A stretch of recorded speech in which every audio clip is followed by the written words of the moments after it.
Welcome to Litigation and Capital. Hello and welcome back to Litigation and Capital with Steven Mirsky.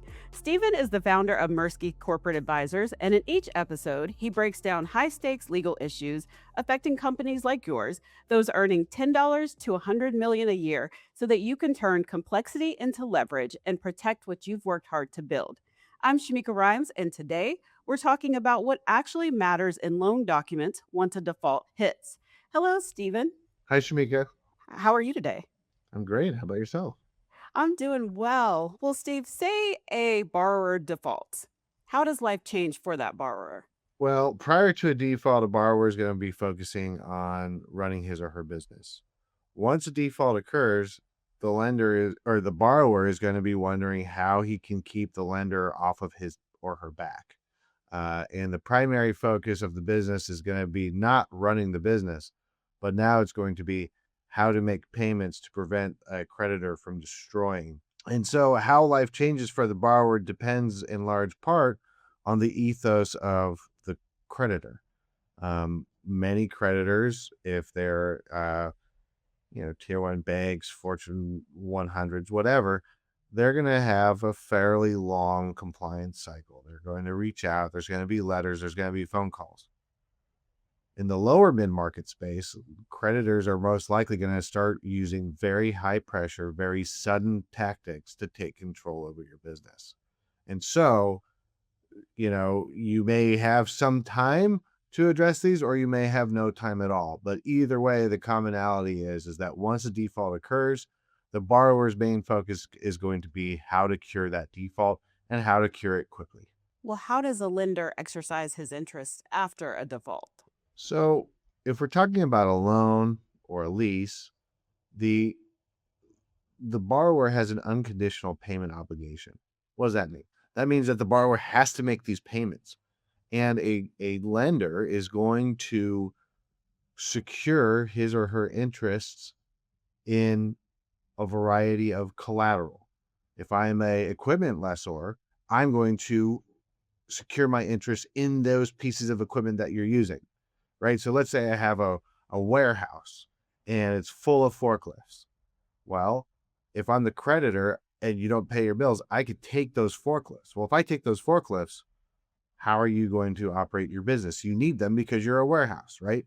So that's where the lender is going to secure its interest in a variety of collateral in order to monetize it or do something else in order for the borrower to pay off the outstanding balance. Well, what leverage do events of default give those lenders? So an event of default is a trigger. It's a triggering mechanism. It says, if this thing happens, then I can do X. And what are those things? Well, generally speaking, it's going to be if you miss your payment, then something's going to happen. If there is an unauthorized change of control in the business, meaning you sell without permission, a controlling interest in the entity. And so what a lender can do is they can draft these events of default as broadly or as narrowly as they want. If I'm representing a borrower, I obviously want very narrow events of default. If I'm a creditor, I want very broad events of default. And the purpose for this is because the lender wants as many triggers as possible to get its money back. The issue on the creditor side becomes, well, have you drafted too many events of default? And is it likely that the borrower is going to default just by signing the agreement? If so, then there's other issues that arise for the borrower. Well, could you explain what an acceleration clause change is and how that pertains to all of this? I'm a lender and I am lending you money. And in exchange, I get interest for that risk that I have in the repayment obligation. And so let's say I lend you $100,000 with a 10% interest. That interest is compensating me for that risk. Well, now you're a borrower and you've defaulted. I don't want that risk anymore. You've already shown me you can't pay me back. So an acceleration clause is something that allows me to say, you don't have 3 years or 5 years to pay back this loan. You got to pay it right now. And if you don't, I'm going to make you do it. What do remedies provisions let the lender do at that point? Well, the remedies, so think of the events of default and the remedies as two sides of the same coin. The events of default are going to say, hey, if this happens, right, these are the triggering events. The remedies then say, this is what I can do to you. Well, what's permissible under the code?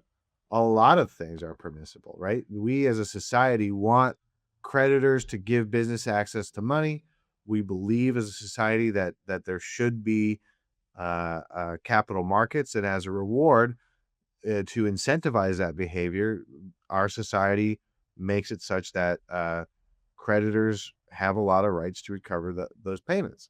And there's a lot of things that a lender may do outside of court intervention. Obviously, they could always sue you, but most of the time they're going to want to exert out of court remedies to get their money back. So they could do things such as repossess the equipment. They could freeze your accounts. They can, let's say that there's a stock pledge agreement. They could take over your business potentially. There's a variety of remedies that are in place so that the creditor can get its money back. Or I think a better way of framing it, can obtain what is contractually owed under the agreement. So that brings me back to something we just mentioned a little bit earlier, with the lender exercising his interest after a default. I think the example you brought up was the bulldozers. How does that work in this case? Would that just kind of fall under that remedies provision? Because obviously the business would need the bulldozers to conduct business to be able to make money. Well, and then alternatively, like using the bulldozers have value, right? Now I can sell or auction or do whatever I want to those bulldozers in order to take the cash proceeds from that repossessed collateral. The problem is, if I'm a bank, I'm in the business of being a bank. I am not an auctioneer house. I don't want to take possession of equipment, right? So those are some of the issues that come up when you get into those scenarios, but the law allows them to repossess the equipment. Okay. Where do guarantees become a much bigger problem than they looked on the first read? Well, I would say that most borrowers don't read contracts. I just say that as a general rule. And then a secondary corollary rule to that is most lenders don't allow changes to their template. So you've got a situation where a borrower doesn't know what it's signing, and the creditor won't accept changes even if the borrower knew. So a lot of times you just get these signatures on the pages that are like whatever, whatever, whatever, whatever. Well, a guarantee says, hey, if you don't do this thing, right? If the entity doesn't do this thing, the borrower, the business, then the guarantor is going to step in as though the borrower, as though it was the borrower in the first place.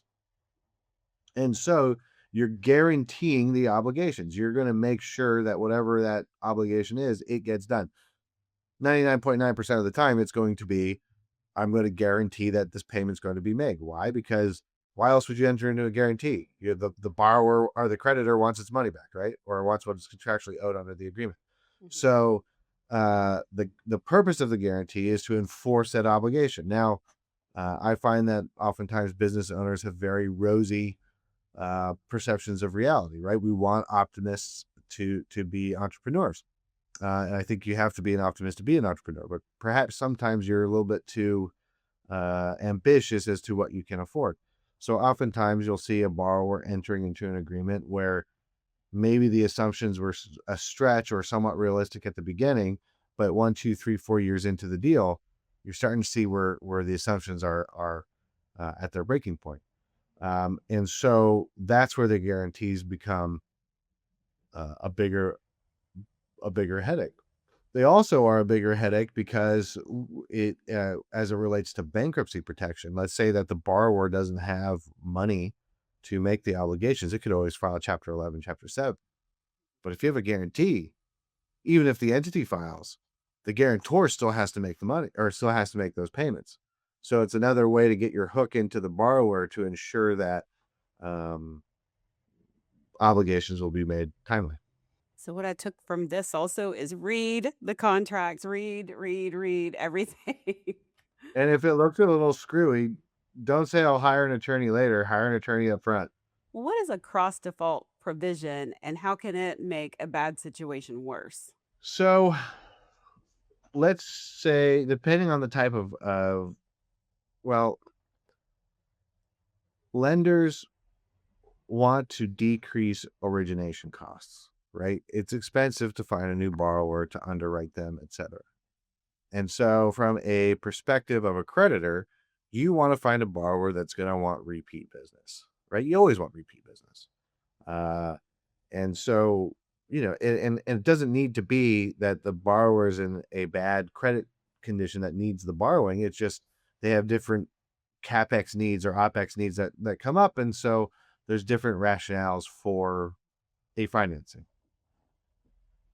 A cross default provision is important because let's say I'm lending you on credit facility A, and then we subsequently do credit facility B, but then you default on A. Well, do I really want credit facility B to be at risk too? No, I don't. So I'm gonna trigger everything all at once and say, hey, because you defaulted on A, I need B shored up as well. So that's where a cross default provision comes into play. Where does it look like on a practical level? Going back to a warehouse, right? And let's use forklifts again. Let's say I have multiple leases for multiple pieces of forklifts. Well, if I default on lease A, sure, you could take one forklift. Maybe I'll be okay with that. But if let's say you have 100 forklifts on lease and I take all of them because of the cross default, now what are you going to do? Because I'm allowed to do that as a creditor. And so that allows me as a creditor to exert as much pressure as possible on the borrower to make payment or some other concession. So once the lender controls incoming cash, what does that let them do to the business? I mean, it lets them control the business, right? If you have, cash is king, right? Or in terms of Dune, he who controls the cash controls the universe. Like you can't do anything without it. And so if you have to ask the borrower to make payroll, you have to, ask the creditor if you can make payroll, or ask the creditor to do X or Y. You have essentially ceded control over your business, much to the chagrin of your shareholders and board of directors. So it's an important issue, and these things should not be taken lightly. What if the documents tells you early whether the borrower still has room to maneuver? I mean, I think that most creditors are not going to want to budge from material terms in their template. Most creditors will accept, in my experience, revisions to areas that may be a little bit of overreach, but they're not going to want major substantive changes. I think mostly they'll consider concessions on deal points. So what's a deal point? Like, rate or borrowing costs or fees or something like that. But they're not really going to tolerate, changes to application of cash or changes to choice of law. You can negotiate it and you can ask, but generally speaking, they're going to want to stick to their template as much as possible. And so what in the documents tells you early whether or not I can even ask? I mean, I would look at who the stakeholder I'm dealing with is. If I'm dealing with a broker on the other side of it, the broker's interests and the lender's interests are not necessarily aligned. The broker wants to close the deal. The lender's looking at the broker as a deal source. So that would be an area where you probably won't have any ability to maneuver. But if I'm dealing directly with the originating entity, and they're directly funding the transaction, there's more flexibility in that arrangement because the lender can decide for itself whether or not it will accept the risk. And that's really how it's going to be. But at the same time, they may be a large corporate shop and corporate doesn't allow it to happen. So you can't always tell. Bottom line is ask. And if they say no, determine whether or not it's worth it to you or walk away. Well, thank you, Steve. This has been such an informative conversation.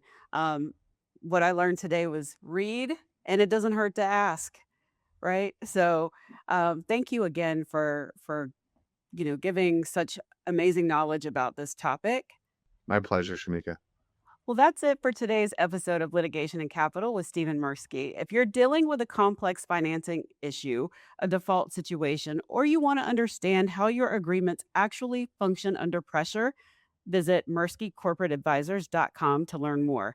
And don't forget to subscribe, share, and leave a review. Thank you for listening. Thanks for watching. Be sure to hit that like and subscribe button and leave us a review in the comments.